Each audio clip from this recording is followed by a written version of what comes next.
research. You've all heard the term formative assessment, yes? Yeah, what's some of the research on that? Well, actually, Rick talked about it yesterday when Black and William, two UK psychologists, looked at about 250 studies. What they said is, you know, classroom assessment, when used well, can actually be one of the most powerful instructional tools that we have. And again, Rick had been talking about this 30 years ago. And he said, no, assessment is not just assessment. It's not a labeling device. Assessment is actually one of the best ways of helping students learn. And then Black and William, their research just really put a fine point on that. Well, let me put a fine point on their research. If you were to take their research at face value and say this, well, let's take a teacher who's at the 50th percentile in terms of his or her assessment skills. Now, that doesn't make too much sense at first, a 50th percentile for a teacher in terms of assessment skills. Let me explain that. There are about 3.3 million teachers in this country. Does it make sense that if you lined all of them up in terms of their assessment skill, they would form a normal distribution? You got that? This teacher is right in the middle of the distribution in terms of his or her assessment skill. And in that teacher's classroom is a student, and that student is at the 50th percentile in whatever the subject is. Now, if nothing were to change, and you were asked to predict where the student would be 3 months later or a year later, you'd still predict at the 50th percentile. Make sense? Now, let me change some things here. If you were to take that teacher and increase his or her skill by 1 standard deviation in terms of assessment, you would predict the student to go up by 13 percentile points. They'd go from the 50th to the 63rd percentile. If you were to take that teacher and increase his or her skill, you know, over 2 standard deviations to the 99th percentile, you would expect a student to increase by 28 percentile points. Are those impressive numbers? Yes, they are. Most people look at those and they say, well, my goodness, of course, why don't we look into this?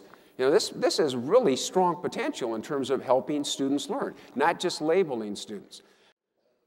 Well, what does good classroom assessment look like? Is it just a labeling activity? No. Is it an activity where there's dialogue between teacher and student? Yes.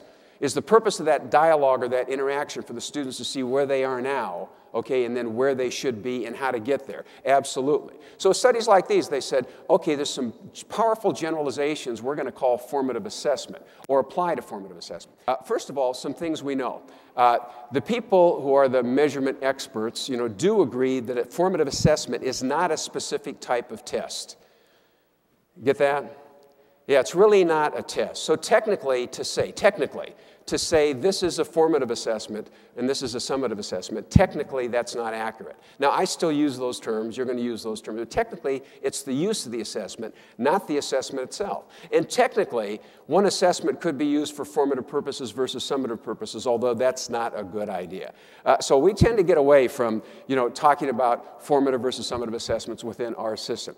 First of all, we try to make some distinctions about how assessments are used and their purpose. And 2 big ones are forms of assessment versus uses of assessment. So let me go into these. A little terminology here so you can at least understand what I'm trying to say. First of all, forms of assessment.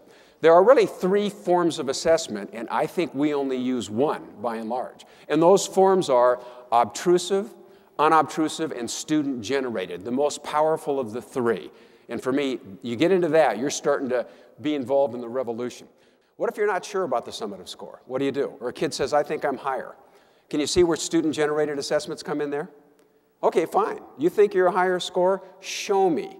So the dialogue is always there. Now, you'll see in a little bit why that dialogue and looking at patterns, data patterns over time is really important for us. By the way, one of the reasons we created Marzano Research Lab was to do our own research. We engage in that all of the time.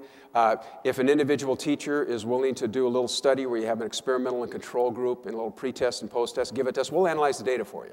Well, no charge. You just make it part of our database. This is actually an old slide. That 14 experimental control studies is more like 40 now, so I should update it. But anyway, across 40 now experimental control studies, and what I just showed you, tracking student progress, what we found is that's associated with a 32 percentile point gain in student achievement.